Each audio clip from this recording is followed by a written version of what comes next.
אנחנו נמצאים במטע אייל, מטע קיבוץ אייל. אנחנו מגדלים על שטח של 1,500 דונם, מתוכם 1,100 דונם אבוקדו, עוד קרוב ל-300 דונם אפרסמון ומאות דונמים בודדים של גידולי שדה. עד כה כל נושא ההאבקה של האבוקדו היה באמצעות דבורי הדבש. לא נושא שאנחנו יכולים להתערב בו.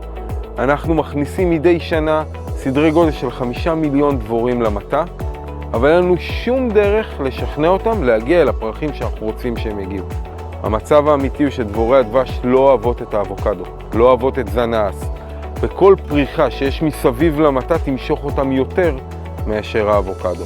הבנתי שזה תחום שאם לא ניגע בו אנחנו יכולים למצוא את עצמנו בבעיה שאין לנו פתרון אליה עם נזק אדיר. העבודה עם החברה מאפשרת לנו בפעם הראשונה לגעת בתחום הזה, להתערב, לנהל אותו ובעצם להגיע לתוצאות כשאנחנו יכולים לסמוך על עצמנו ולא על גורם אחר.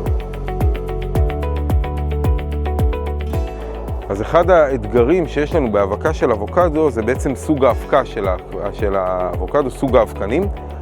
זאת אבקת דביקה שדורשת כוחות מסוימים כדי לשחרר אותה מהפרח. בעצם החברה הביאה טכנולוגיה פורצת דרך, טכנולוגיה אלקטרוסטטית שמצליחה לחקות את הפעילות של הדבורה סביב הפרח ולשחרר את האבקנים. המטרה שלנו בעבודה עם החברה הייתה להעלות את היבול של השטח, כלומר את מספר הפירות על העץ. דבר מפתיע שגילינו תוך כדי עבודה שאנחנו לא רק מעלים את מספר הפירות, אלא אנחנו גם משפרים את גודל הפרי. המשמעות הישירה של זה היא שהערך של הפרי הוא גבוה יותר, כי בעצם אנחנו מוכרים את הפרי הגדול והמובחר. העבודה בעצם עם הציוד היא מאוד מאוד פשוטה, הצוות למד את זה מאוד מאוד מהר, הבין איך הוא צריך להתנהל בשטח, אפילו שיפר את צורת ההתנהלות שלו בשטח תוך ימים ספורים, ובעצם הצליח להגיע לתוצאות שהן מעבר לתוכניות שלנו. אחד היתרונות הבולטים של החברה זה בטכנולוגיה שלהם של חיזוי חלון האבקה. בזכות האלגוריתם שחוזה לנו את חלון האבקה בצורה מדויקת, הצלחנו להגיע לזמן מאוד מאוד מוגדר לשטח, לבצע את הפעולה ולחזור לעבודה שלנו.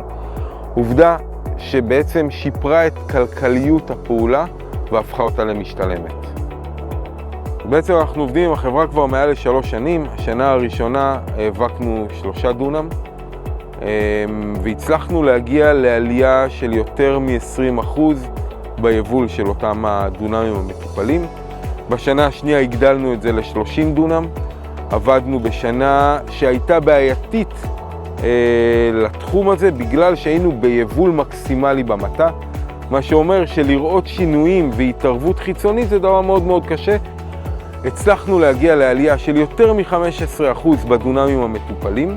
השנה האבקנו 340 דונם, שאנחנו מאמינים במוצר ומצפים לראות עלייה יותר משמעותית מהשנה שעברה. בעצם התוצאות הדהימו אותנו, עלו על הציפיות שלנו. ציפינו להצליח להגיע לאיזושהי עלייה בשיעור של 5-10%, הצלחנו לעבור את זה ואפילו להכפיל את זה.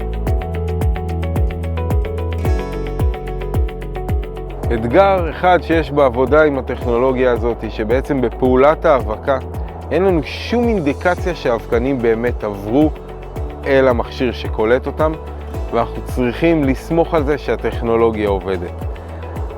לי אישית מאוד קל עם זה כי אני ראיתי תוצאות של העבר ואנחנו רואים את העלייה ביבול.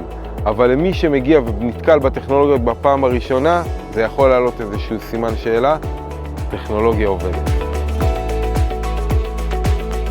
אני ממליץ לכם, מגדלי אבוקדו, להתנסות בטכנולוגיות, לעבוד עם החברה ולגלות את מה שאני גיליתי. עלייה ביבול ועלייה באיכות הפרי.